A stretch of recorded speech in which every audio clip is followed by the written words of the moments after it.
네, 계속해서 비가 옵니다. 오늘 또 많은 분들이 섬겨주셔서 많이 수고해주셔서 오늘 행사가 잘 끝난 것 같습니다. 피곤하시죠? 네, 피곤하신 분들, 어깨 한번 좀 좌우로 좀 돌리면서요. 네, 예배 시간에 졸면 안 되고, 자, 지금 깨어서 우리 승리하면 좋을 것 같습니다. 자, 우리 오늘 같이 깨어 있는 마음을 가지고 이렇게 함께 하나님 앞에 감사의 박수 한번 올려드리면 좋을 것 같습니다. 오늘 하나님께서 함께 하셨습니다. 모든 행사 가운데 지금 영광 받으십니다. 아멘. 네, 좋습니다.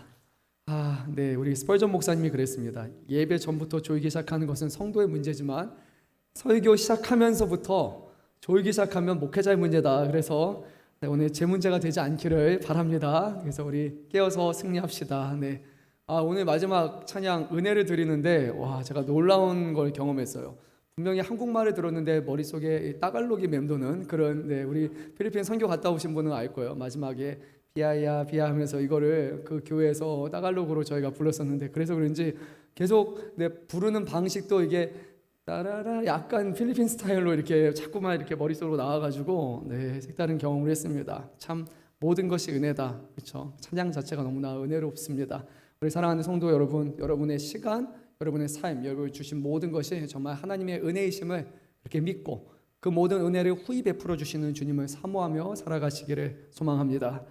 자, 고린도후서 말씀을 통해서 여러분 그동안 깨달은 것이 무엇입니까? 뭔가는 있는데 말입니다. 그때는 느꼈는데 사라진 것들이 있습니다. 저는 이 말씀을 묵상하면서 함께 나누면서 좀 깨달았던 것, 좀 크게 와닿은 것 중에 하나는요, 이것이었습니다. 이 우리가 살아가는 지상에 완벽한 교회는 없다는 것이에요. 고린도 교회는 하나님께서 사도 바울이라는 위대한 사람을 통해서 세우신 교회입니다. 그럼에도 불구하고 이 고린도 교회 가운데 크고 작은 문제들이 있었습니다. 성도 간의 문제뿐만이 아니라 이 교회를 개척한 사도 바울과 성도 사이에도 문제가 있었어요. 오해와 다툼과 분란이 있었어요. 사도 바울은 누굽니까? 하나님이 귀하게 이방인 사역을 위해서 택하시고 또 세우신 사람이에요. 사도 바울은 치유하고 귀신을 쫓는 능력을 보였고 그는 하나님의 율법에 통달한 사람이었으며 무엇보다 부활하시고 영광 중에 계시는 주님을 친히 만났던 그런 사람입니다. 또한 신학적으로는 구약의 옛 언약과 예수 그리스도 안에서 이루시는 새 언약에 대해서도 이것을 제대로 이해하고 이것을 정립하고 전했던 위대한 신학자이기도 합니다. 그런 대사도 바울이었지만 그 사도 바울과 고린도 교회 사이에는 문제가 있었습니다. 오해가 있었어요.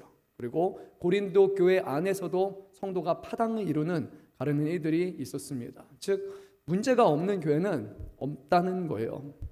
처음에 성령 충만했던 교회조차도 성령의 역사가 나타났던 교회조차도 그 교회는 지상의 교회는 끊임없이 어려움이 있다는 겁니다. 그래서 문제가 없는 교회를 여러분이 찾는다면 그런 교회는 찾을 수 없습니다. 다만 건강한 교회는 있습니다. 그 문제를 어떻게 해결할 것인가, 그 난관을 어떻게 뚫느냐, 그것이 관건인 것 같아요. 그래서 건강한 교회는 문제가 없는 교회가 아니라 이 문제를 하나하나 점점 해결하고 그 가운데 서로가 더욱더 신앙적으로 성숙해져가는 그런 진예보를 이루는 교회가 건강한 교회입니다. 어찌 보면 교회 안에 문제가 없으면 그게 문제일 수도 있어요. 아무런 소통도 없이 아무런 고민도 없이 고충도 없이 그냥 아무런 문제가 없는 교회예요. 그러면 환난, 고난, 어려움을 당하게 될 때마다 픽픽픽픽 한 번에 쓰러지는 교회입니다.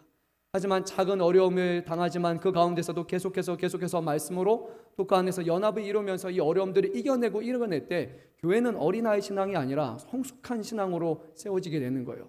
더 큰 어려움과 더 큰 고난과 더 큰 환난이 닥쳐온다 할지라도 이미 예수 안에서 교회가 연합을 이루었고 그 가운데서 하나님을 바라보는 이들로 이제는 변화되었기 때문에 더 큰 시험과 환난까지도 이겨낼 수 있는 신정으로 하나님이 사용하시는 성숙한 교회가 되는 거예요. 그래서 저는 우리 금천양문교회가 그냥 문제 없는 교회, 그런 교회가 아니라 하나님 앞에 성숙한 교회고 모든 고난들을 다 이겨내는 교회, 정말 풍랑이 일어도 그 풍랑 가운데 도망가지 않고 뚫고 앞으로 나아가는 교회, 이 지역, 삶을, 세상을 변화시킬 수 있는 주님의 성숙한 교회로 우리 교회가 세워질 수 있기를 간절히 소망합니다.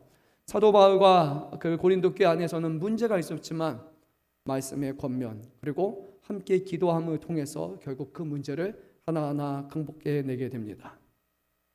그리고 오늘 말씀에서 우리가 또 중요한 사실을 하나 보는데요. 사도 바울은 이 문제 가운데 문제를 그냥 해결하는 것 또는 어떤 복구하는 것, 현상 유지 그 정도로만 만족하는 사람이 아니라 거기서 또 권면해서 도전해서 항상 앞을 향해 나아가게 하는 그런 사람이었음을 이 고린도 교회 말씀을 통해서 보게 됩니다. 그래서 저도 우리 금천양물교회 성도들을 이렇게 여기지 않습니다. 어린아이처럼 생각하지 않습니다. 저는 제가 여러분들을 단순히 돌보는 존재로 그 정도로 생각하지 않습니다. 저는 여러분과 함께 가는 그런 사람이라고 생각합니다. 우리 성도 여러분들이 우쭈쭈 하는 사람들이 아니에요. 여러분들은 모든 어려움 가운데 목회자인 저와 또 우리 교회 성도들과 함께 앞을 향해서 움직일 수 있는 교회라고 생각이 듭니다.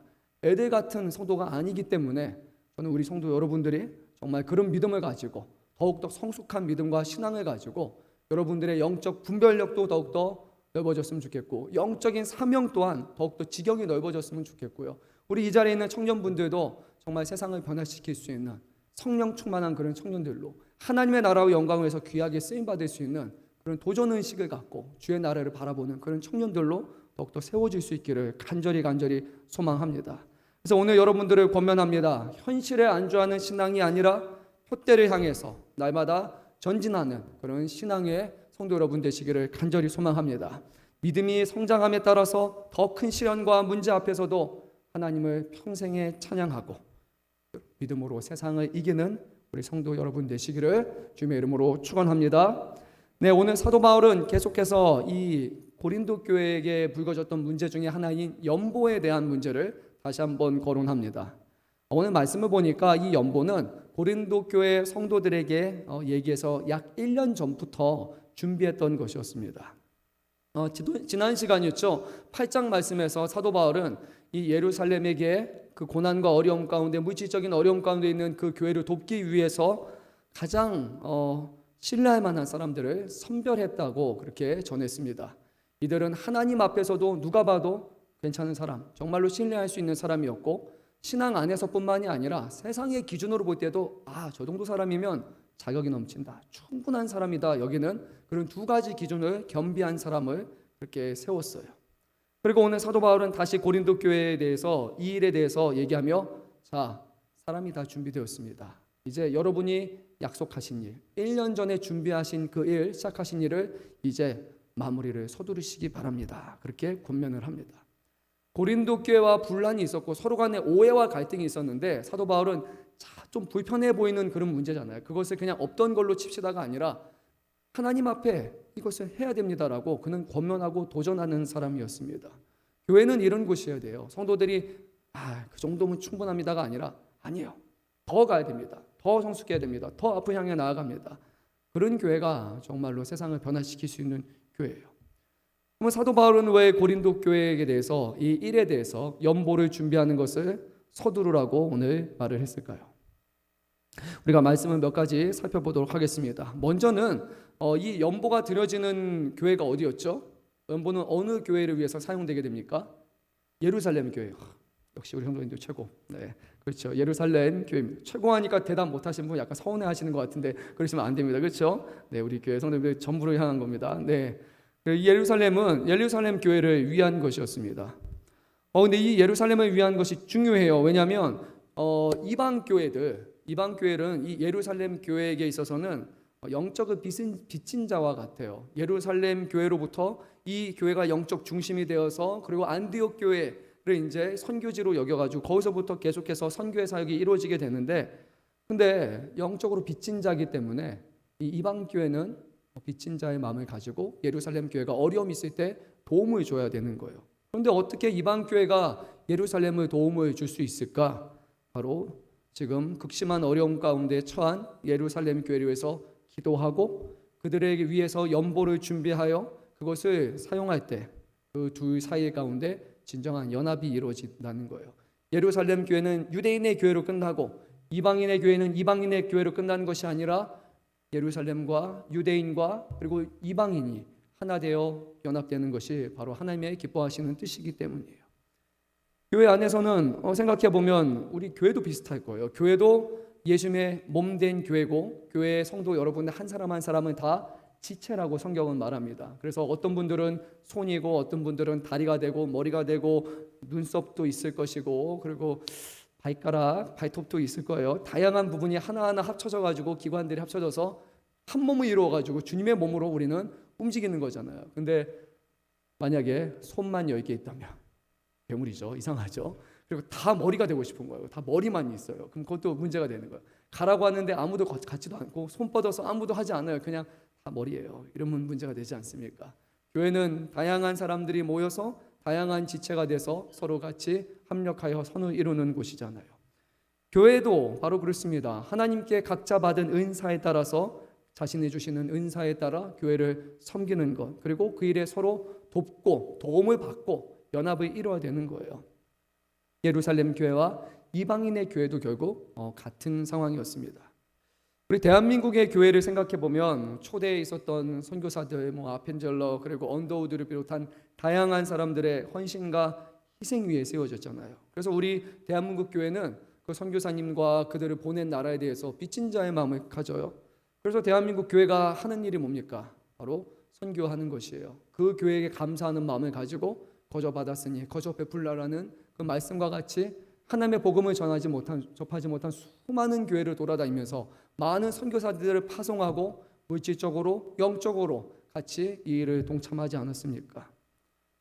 그와 같이 서로가 받고 서로가 베풀고 나눔을 통해서 하나님의 나라가 확장되는 거예요. 사도 바울은 그래서 오늘 고린도 교회 성도들이 이 일에 동참하기로 한 그것을 시작했다면 그 마음만으로 끝난 것이 아니라 그 일을 속히 이루라라고 그렇게 오늘 다시 한번 권면을 합니다.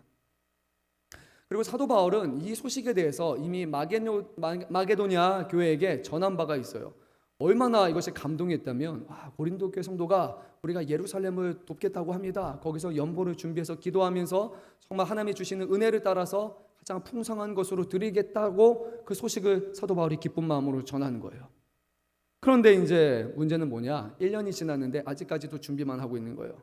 이 일을 잘못하면 미루는 것처럼 보이기 때문에 혹여라도 마게도냐에 있는 성도가 와가지고 고린도 교회를 한번 볼까 했는데 아직까지도 이렇게 좀 미지근한 이 모습을 보게 되면 그러면은 고린도 교회에서 자랑한 것이 거짓처럼 여겨질 수 있잖아요.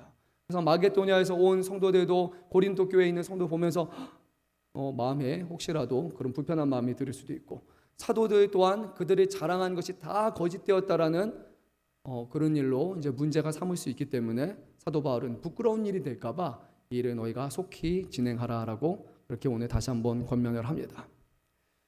그러면 이제 사도 바울은 이 연보를 준비함에 있어서 다시 한번 그들을 권면하는데 어떤 마음으로 어떻게 무엇을 위해서 하나님 앞에 연보를 준비해야 되느냐 그것을 전합니다. 오늘날로 말하게 되면 우리가 어떻게 헌금을 준비하고 드려야 되는가에 대한 중요한 성경적인 가르침을 제시합니다. 우리 한번 본문의 7절 말씀 한 목소리로 읽도록 하겠습니다. 각각 그 마음에 정한 대로 할 것이요 인색함이나 억지로 하지 말지니 하나님은 즐겨내는 자를 사랑하시느니라. 아멘. 제일 먼저 뭘 하라고 사도 바울은 말합니까? 마음에 정하는 것이 첫째입니다. 하나님 앞에 드리는 예물은 아무 생각 없이 딱 지갑을 꺼는데 10,000원이 있네, 10,000원 드리고 20,000원 있네, 20,000원 드리고 50,000원 있는데 다음 주에 드려야 될까 이런 마음으로 하는 게 아니라 하나님 앞에 하나님의 것이니까 하나님 앞에 드리고자 하는 마음을 정하시고 하나님 앞에 드려야 된다는 거예요. 결코 헌금은 아무 생각 없이 있는 대로 드리는 것이 아닙니다. 하나님은 이것을 받으신 것이 아니라 이것을 준비하는 그 마음을 주면 먼저 기뻐 받으시는 거예요. 그래서 주님은 그 헌금과 그 헌금을 준비하는 사람의 마음까지도 함께 받으신다는 것을 우리는 아벨과 가인의 제사를 통해서 알잖아요. 거기서 아벨은 아벨 자신과 또 예물을 드렸다고 성경은 분명히 말씀하기 때문이에요. 그래서 우리가 하나님 앞에 얼마를 드리겠다. 하나님 내가 가진 형편이 이렇습니다. 어렵지만 내가 하나님 앞에 드리고 싶습니다 라고 기도하면서 마음을 준비하면서 우리가 그것을 정하고 드려야 되는 거예요. 그러니까 여기는 계획이 있어야 되고 그 다음에는 우리의 적극적인 행동이 지금 수반됩니다. 정하다, 드리다, 계획과 실천 이렇게 이루어집니다. 그리고 사도 바울은 결코 이것을 억지스럽게 해서는 안 된다고 말합니다. 해야 될 것 같은데 뭐 좀 내야 되나, 분위기가 좀 해야 될 것 같은데 그런 마음이 아니에요. 그리고 인색한 마음을 가지고 어느 정도면은 괜찮을까라는 그런 마음으로 하는 것, 하나님은 전혀 기뻐받지 않으십니다. 어쩔 수 없어서 마지못해 드리는 것, 그것은 하나님 앞에 드리는 헌물이 결코 아닙니다. 사도 바울은 이어서 이렇게 말합니다. 하나님은 어떤 사람을 사랑하시는가? 하나님 앞에 예물을 즐겨내는 사람, 또는 하나님 앞에 기쁜 마음으로 예물을 드리는 사람을 하나님은 사랑하신다라고 하나님은 분명히 우리에게 말씀하고 있습니다. 혹여라도 우리가 하나님 앞에 그동안 예물을 드림에 있어서 정하지 않고, 그리고 하나님 앞에 기도하지 않고 우리가 드렸다면요, 하나님 앞에 드리는 예물을 잘 준비하시기 바랍니다. 새벽에도 제가 여러 번 말씀드렸지만 또 말씀드립니다. 저는 이 부분에 있어서 가장 생각이 나는 게 저희 신앙의 선배들의 모습이에요. 그래서 우리 할머니들, 우리 신앙에 한참 한 두세 대 앞서신 분들이겠죠. 그분들 하나님 앞에 드리는 헌금 아무거나 드리면 안 된다고 해서 구겨진 돈 어떻게 다리미로 다 펴시면서 팍팍팍 돈을 하나님 앞에 드려야 된다고 해서 그렇게 준비해서 드신 분이시고, 지금도 우리 교회 성도님들 가운데는 구겨진 돈 하면 안 된다고, 은행 가가지고 새 돈이나 빳빳한 돈 있으면은 그거를 해요. 그거 드린다고 액수가 더 많아질까요? 아니에요. 그런데 하나님 앞에 마음을 드리는 거예요. 하나님, 남은 것이 아니라, 구겨진 것이 아니라, 아무거나 하는 것이 아니라 하나님 앞에 드리는 것은 구별해서 드리고 싶습니다라는 그 마음이 그 안에 담겨 있는 겁니다. 하나님 앞에 기쁜 마음으로 드리는 거예요. 얼마를 드리느냐가 아니라 기쁜 마음으로 하나님 앞에 정해서 드리는 것이 중요합니다. 그거 오늘 성경을 보면 하나님께 헌금을 드리는 것, 그것을 우리가 생각해 볼 때 이것이 하나님께 기쁨이 되는가? 과연 내가 오늘 드리는 헌금이 하나님 앞에 정말로 하나님이 받으실 만한 것이 됐는가? 우리가 생각했으면 좋겠고요. 또 생각해 볼 때 이러면 좋을 것 같아요. 우리가 오늘 말씀을 보게 되면 기쁜 마음으로 드리는 것이라고 했잖아요. 이 기쁜 마음은 누구의 기쁜 마음이죠? 우리의 기쁜 마음이에요. 그렇죠? 그래서 우리가 어떻게 생각해 볼 때 헌금 드리는 게 우리 마음에도 기쁨을 가져다 주는가를 한번 생각해 보면 좋을 것 같아요. 여러분은 그렇습니까? 오늘 하나님 앞에 헌금을 드릴 때 드릴 수 있어서 기쁩니까? 하나님 앞에 드리는 기쁨을 여러분은 누리고 있습니까? 아멘. 그렇죠. 저는 헌금에 대해 생각하면 두 랩돈을 드렸던 그 여인이 생각이 납니다.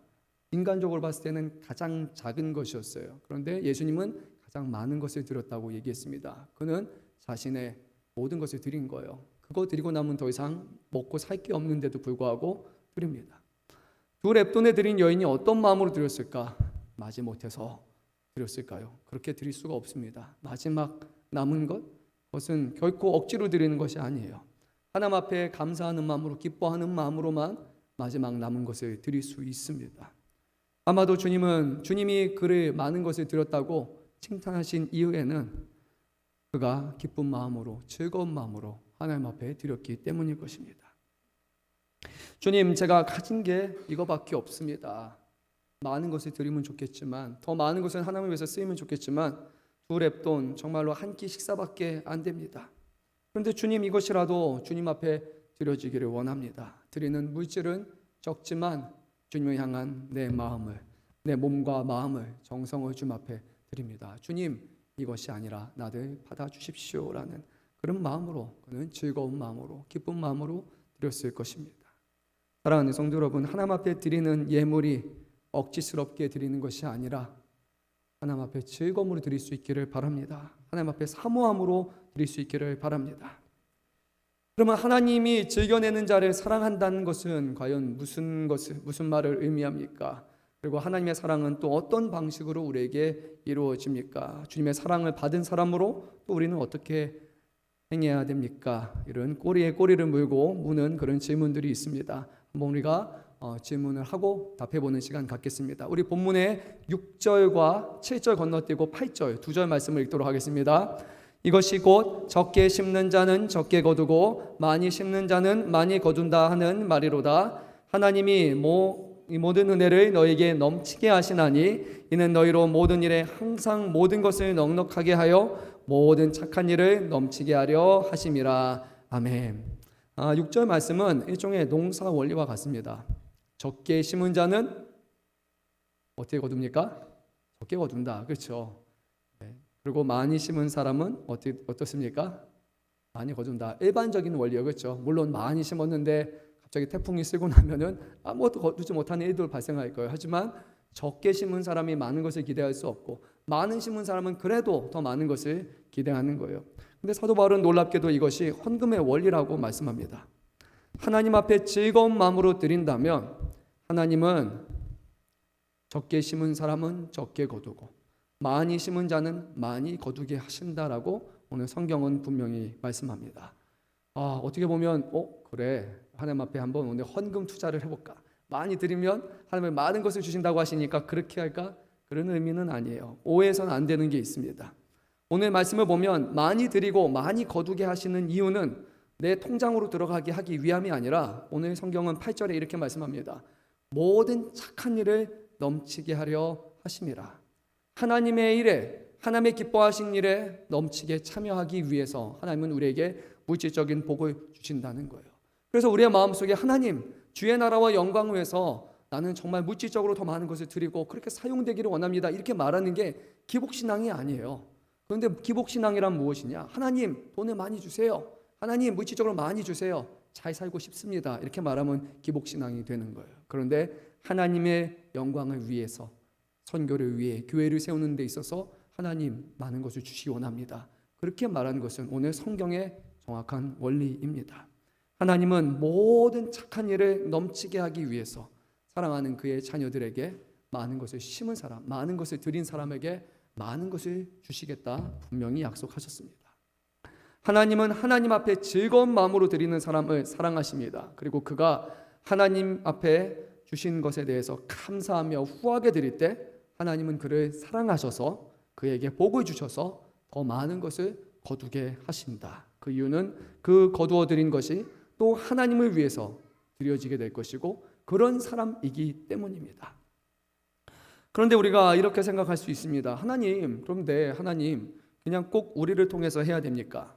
하나님이 직접 가난한 사람들을 도와주시면 안 됩니까? 하나님이 주시면 되는데 왜 하나님께서 하나님 앞에 즐겁게 드리는 사람에게 복을 주셔서 그 사람을 통해서 다른 사람을 돕는 그런 구제가 일이 이루어지게 됩니까? 하나님 좀 번거로운 방법처럼 보이지 않습니까? 우리 한번 3절 말씀 읽습니다. 9절, 10절, 11절 말씀 읽습니다. 기록된 바 그가 흩어 가난한 자들에게 주었으니 그의 의가 영원토록 있느니라 함과 같으니라.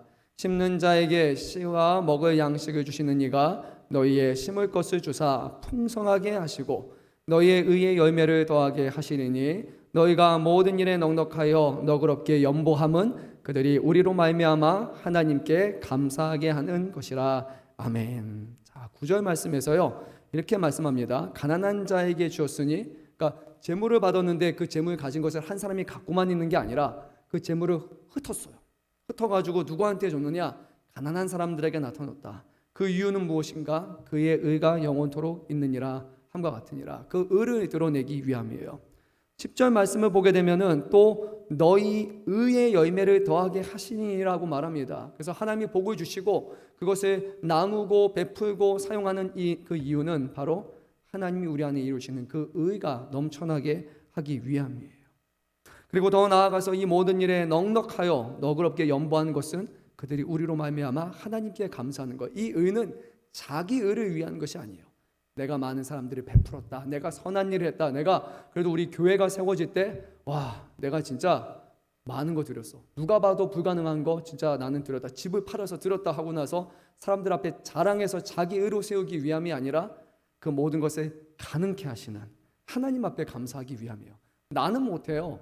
사람으로는 못합니다. 우리가 그동안 보았던 말씀 있지 않습니까? 마가복음 말씀에서 부자 청년이 드릴 수 없습니다. 사람의 생각으로는요, 어떻게 돈을 드려요? 너무 아깝죠. 사람의 생각으로는 절대 못합니다. 그런데 하나님이 가능케 하시는 거예요. 그것을 통해서 하나님이 우리 안에 의를 이루시고 하나님이 역사하시고 결국에는 많은 사람들로 하여금 하나님이 이 일을 행했다라고 그것을 영광 받으시기 위해서 하나님은 우리를 통해서 이 일을 행하신다는 거예요. 하나님이 저와 여러분을 얼마나 믿으시는지 하나님의 복을 우리 사람들에게 후히 주셔서 그것을 통해 하나님의 영광을 드러내게 하기 위함이라는 겁니다. 거기에서 우리가 이것을 우리의 것으로 여긴다면 그러면 하나님이 어떻게 하시겠습니까? 더 많은 것으로 주시겠습니까? 아니면은 주신 것 또한 하나님이 다시 회수하시겠습니까? 우리 하나님은 주시기도 하시고 거두시기도 하시는 하나님이십니다. 그래서 우리가 물질을 부여잡을 것이 아니라 무엇을 잡아야 됩니까? 하나님을 부여잡아야 되는 거예요. 하나님이 주신다, 하나님이 책임져 주신다라는 것, 어떤 사람들은 그게 말이 돼? 어떻게 그런 일로 이루어져? 생각할 수 있어요. 하지만 우리 믿음의 사람들은요, 성경에 말씀하고 있고 하나님의 말씀이기 때문에 그것을 믿고 살아가는 사람들이에요. 그 가운데 하나님이 사람의 그냥 어떤 논리적으로 이루어지는 일이 아니라 하나님의 개입하심이구나, 하나님이 정말로 일하셨구나라는 것을 드러나게 하시는 거예요. 그래서 오늘 이 주시는 말씀과 같이 하나님이 우리 안에 이루시는 의를 드러내게 하고 결과적으로는 하나님이 하셨다라는 감사를 드러내게 하시는 겁니다. 저는 우리 사랑하는 성도 여러분의 삶이, 여러분의 인생이 그렇게 쓰임을 받았으면 좋겠어요. 그리고 우리 청년분들도 이제 점점 직장 전선으로 뛰어들잖아요. 그곳에서 과연 내가 왜 이래야 되는가라는 부분에 있어서 잘 세웠으면 좋겠어요. 세상의 방식과 같이 세운다면, 그 기준을 가지고 살아간다면 결국 우리 주님이 말씀하신 것은 썩어질 것을 위해 살아가는 사람이 되는 거예요. 근데 주님은 그렇게 하지 말라고 하셨어요. 썩어질 것이 아니라 좀 먹지도 않고 해하지도 아니한 곳, 하늘 나라를 위해서 그 일을 사용하라고 하셨어요. 그리고 하나님이 하늘 나라를 위해서 우리가 수고할 때 분명히 오늘 주시는 말씀은 많이 심는 자에게 더 많은 것을 주셔서 더 많은 것을 드릴 수 있도록 하나님이 은혜를 베풀어 주신다고 말씀하셨습니다. 그 정도의 믿음은 가져야 되지 않겠습니까? 하나님이 책임져 주신다, 하나님의 말씀을 붙들고 살아가 보자, 정말로 하나님의 복 주심을 경험해 보자, 그 정도의 믿음은 우리가 가져야 되지 않습니까? 오늘 이 자리를 빌어서 우리에게 정말 이런 확신을 가졌으면 좋겠습니다. 그렇잖아요. 많은 것이 들어왔는데 정말 한순간의 실수로 이 모든 것이 그냥 사라지는 것 너무 많이 봅니다. 어떤 사기를 맞거나 아니면 생각지도 못한 재해를 발견해서 가진 것들, 평생에 이룩한 것들이 순식간에 사라지는 건요, 지금 온 세계 비일비재하게 일어나는 겁니다. 다 만들어놨더니 어디서 폭탄 하나 떨어져서 사라지는 것. 남의 일 같지만 그 남의 일이 현실이 된 사람들이 너무나 많잖아요. 저는 이제 미국에 살아서 그런지 모르지만 미국에는 정말로 황당한 일이 많이 나요. 태풍이 그냥 아무 때나 옵니다. 허리케인 한번 오고 토네이도 한번 휩쓸고 가면은 그냥 갑자기 깜짝할 사이에 그냥 다 사라집니다. 저 살았던 데도 월마트라고 해서 되게 큰 마트가 있어요. 뭐 대형 마트인데 그 정확하게 반을 가로지르고 가서 그냥 한순간에 그냥 풍지박산 됐습니다. 그리고 저희 대학교 다니던 근처의 교회는 그래도 하나님의 은혜예요. 교회가 사라지진 않고 지붕만 사라졌어요. 그래도 지나가면서 그 옆에는 다 난리가 났는데 그런 일들이 일어나요. 우리의 생각, 우리의 계획대로 전혀 되지 않습니다. 하나님 앞에 드리고 하나님 앞에 맡기는 삶을 살아가는 것 결코 어리석은 것 아니고 이것은 정말 믿음으로 살아가는 삶입니다. 하나님께서는 다른 사람이 아니라 성도들을 통해서 이들을 이루시기 원하십니다. 하나님은 사랑을 주고 사랑을 나누는 방식을 통해서 서로가 교류하고 서로가 연대를 맺게 하시고 주님의 사랑을 더욱더 풍성케 하시고 차고 넘쳐서 나누도록 하시는 거예요. 이것을 통해 이 교회와 저 교회와 그리고 또 이 성도와 저 성도가 서로 주 안에서 풍성한 은혜와 교제를 나누며 하나님께 영광을 돌리게 하시는 거예요. 끝은 결국 그것이에요. 하나님께 감사, 하나님께 영광을 올려드리게 하기 위해서 하나님은 이 모든 수고를 다 거두십니다. 그리고 이런 방식으로 일이 이루어지게 될 때 성도들은 부족한 것을 보충하는 정도가 아니라 하나님께 많은 것을 드려 더 많은 감사가 오가게 하신다라고 오늘 성경은 말씀합니다. 드리는 자도 감사하고 도움을 받는 사람도 감사하고 모든 사람들이 하나님 앞에 감사할 수 있도록 주님은 이끄신다는 거예요. 끝으로 이제 사도 바울은 이 헌금을 통해서 우리에게 아주 중요한 것을 하나 얘기를 합니다. 바로 복음의 진실성이라는 부분을 우리가 사도 바울은 오늘 전하고 있습니다. 자, 13절 말씀을 우리가 또박또박 읽도록 하겠습니다. 이 증무로 증거를 삼아 너희가 그리스도의 복음을 진실히 믿고 복종하는 것과 그들과 모든 사람을 섬기는 너희의 후한 연보로 말미암아 하나님께 영광을 돌리고. 아멘. 이 증무로 무엇을 한다고요? 증거를 삼을 것이다. 그러면 증거를 삼는 내용은 무엇입니까? 너희가 그리스도의 복음을 진실히 믿고 복종하는 것이라고 먼저 말하고 있어요. 예수를 믿고 그의 나라의 확장을 위해서 정말로 마음을 품고 있는가 아닌가 그것을 알 수 있는 방법이 놀랍게도 오늘 성경에서는 사도 바울을 통해서 주시는 말씀은 바로 하나님 앞에 드리는 연보, 헌금을 통해서 나타난다는 거예요. 물질에 대한 부분이 어렵기 때문입니다.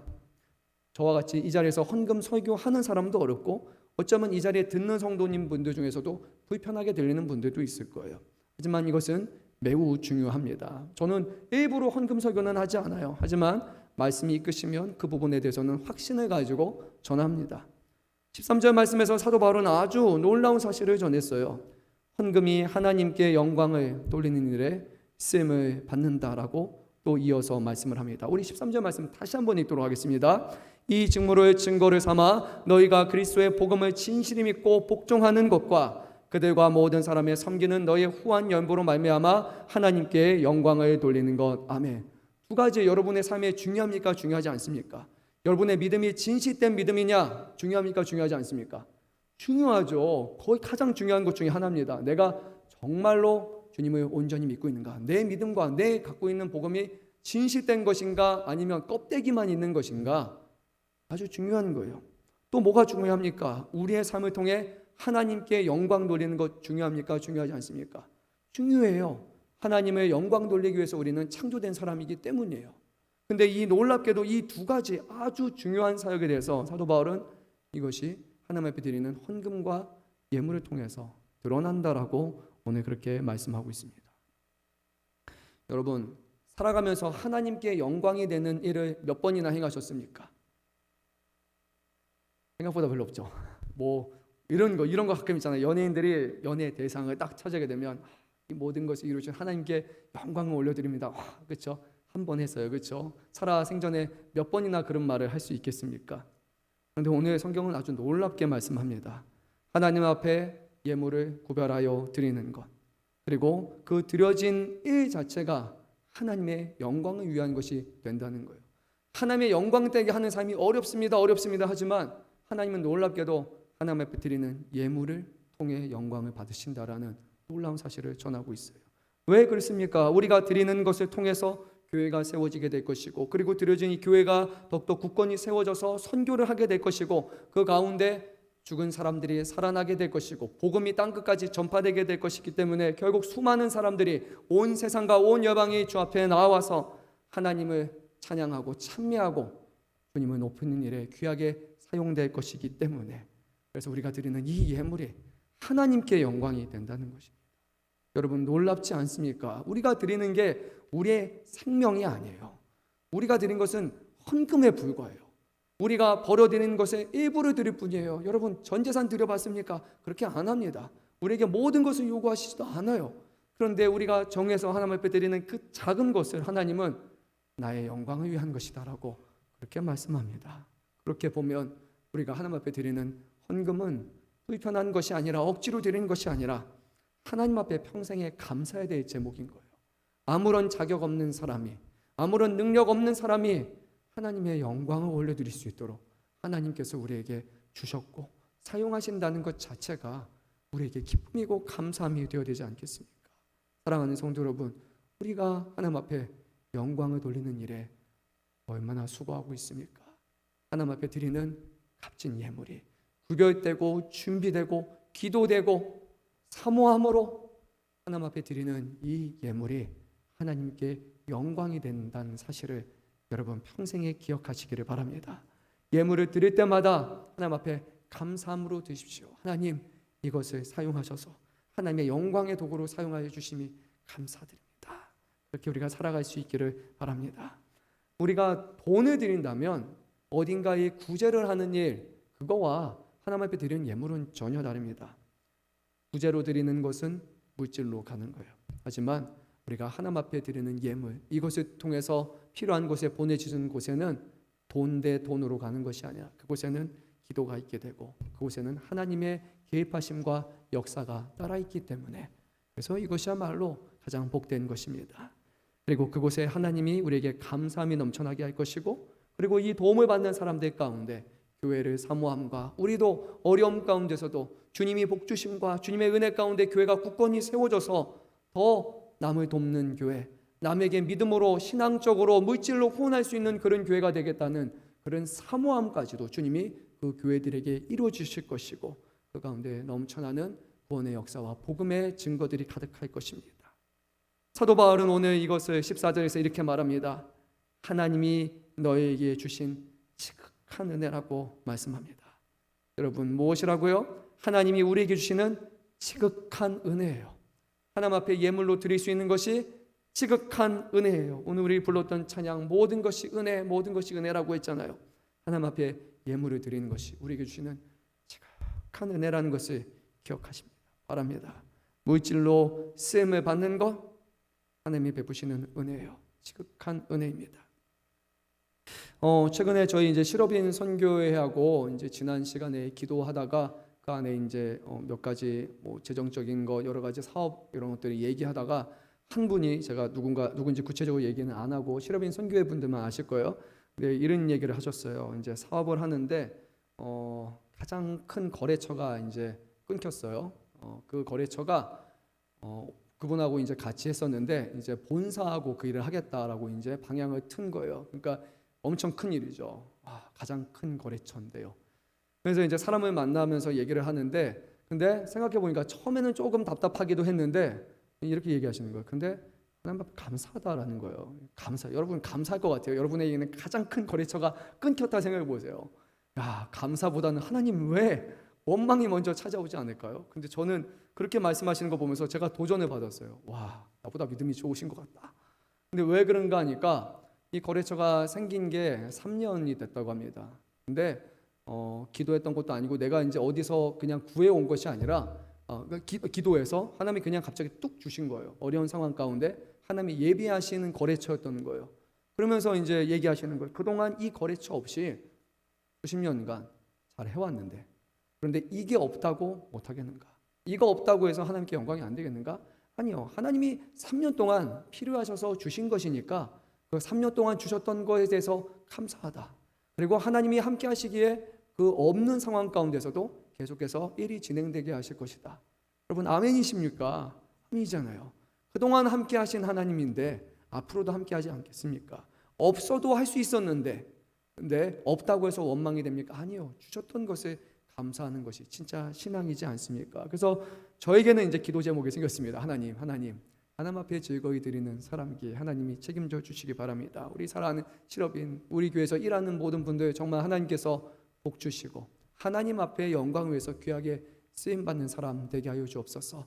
물질이 아니라 눈에 보여주는 직업과 직장과 사업이 아니라 하나님이 복 주심을 믿으며 그런 마음으로 살아가게 하여 주옵소서. 평생에 땀 흘리고 수고한 것이 헛된 것이 되지 않고 정말로 하나님께도 영광이 되고 하나님의 주시는 은혜를 가지고 누리며 살아갈 수 있는 복을 주옵소서.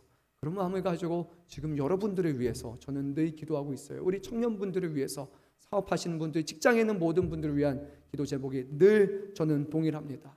재물만 갖는 것이 아니라 하나님께 영광이 되고 하나님이 주시는 풍족한 은혜를 누리며 살라는 것입니다. 최근에 이제 저희 친구 전도사님하고 얘기를 나눴어요. 근데 그분이 신앙적으로 어려움이 있었는데 어떻게 그 어려움 가운데 회복이 됐느냐라고 할 때 놀랍게도 이제 하나님이 예비하신 분이 한국이 아니라 미국의 LA에 준비된 분이 한 분이 계셨어요. 뭐 앞부터 얘기하면 너무 기니까 제가 다 거두절미하고 뒷부분만 얘기를 할게요.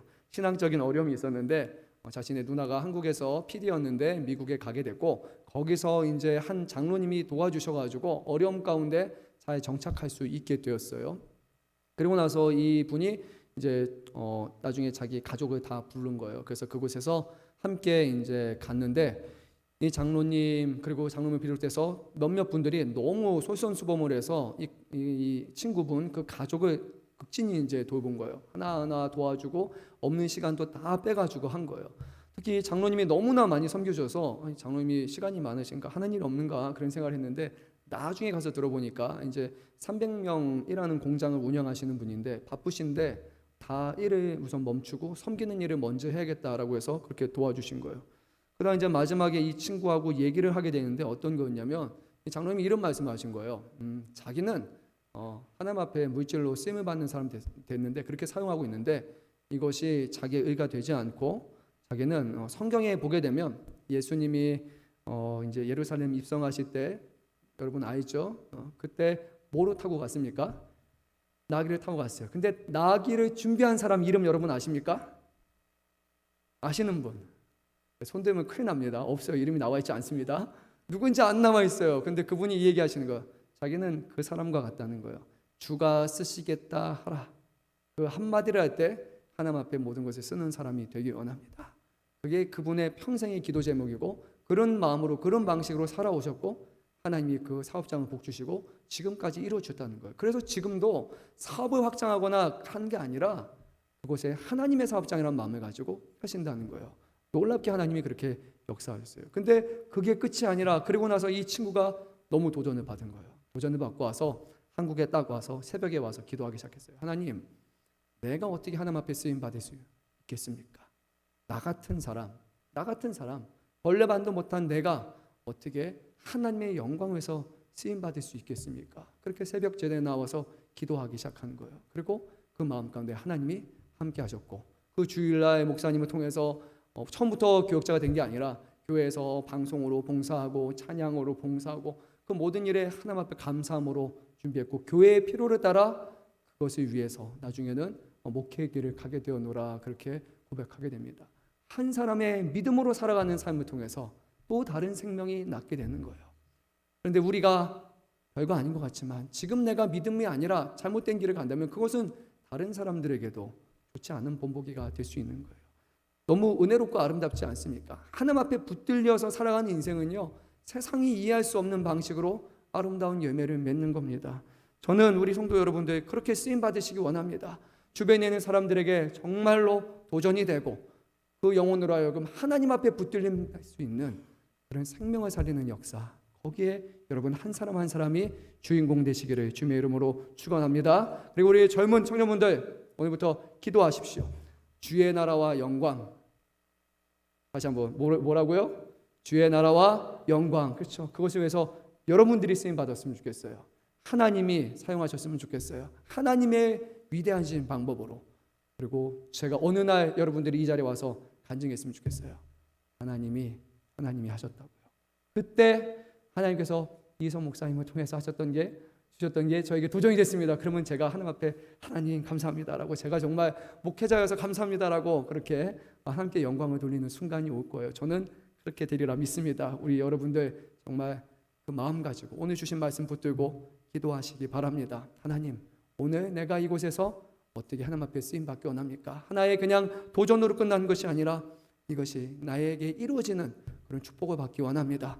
그런 사모한 마음을 가지고 살아가시기 바랍니다. 우리 모든